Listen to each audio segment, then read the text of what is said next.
हिंदुस्तान में ऐसे लाखों लोग हैं जिनके साथ आज भी जाति के आधार पर भेदभाव होता है।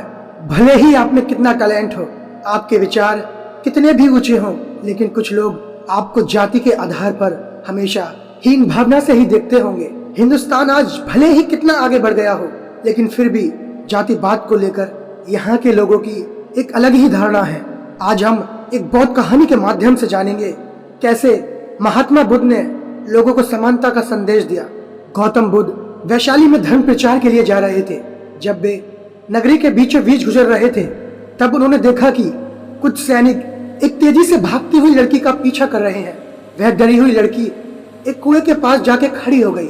वहां हाँफ रही थी और उसे प्यास भी लगी थी।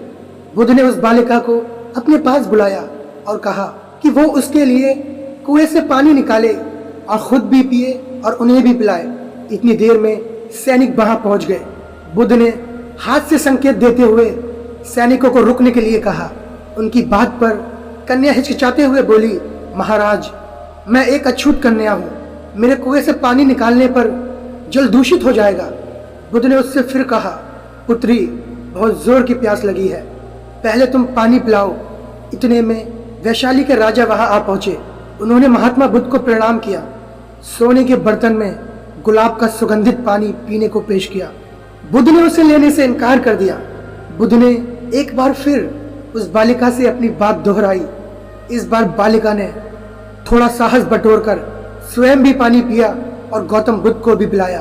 पानी पीने के बाद बुद्ध ने उस बालिका से भय का कारण पूछा। बालिका ने बताया कि मुझे सौभाग्य से राजा के दरबार में गाना गाने का अवसर मिला था।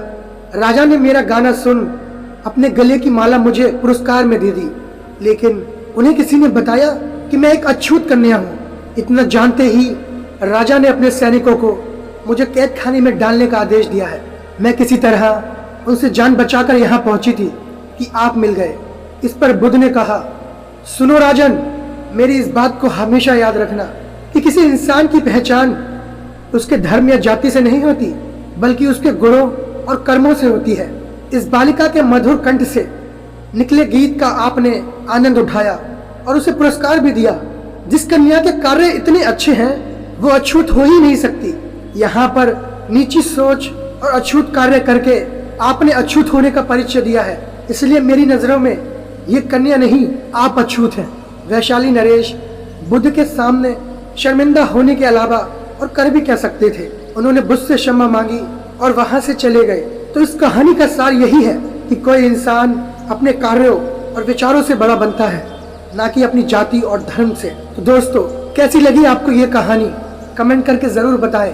अच्छी लगी हो तो हमारे इस चैनल को सब्सक्राइब जरूर कर लें। फिर मिलते हैं नई कहानी में। तब तक के लिए नमो बुद्धाय।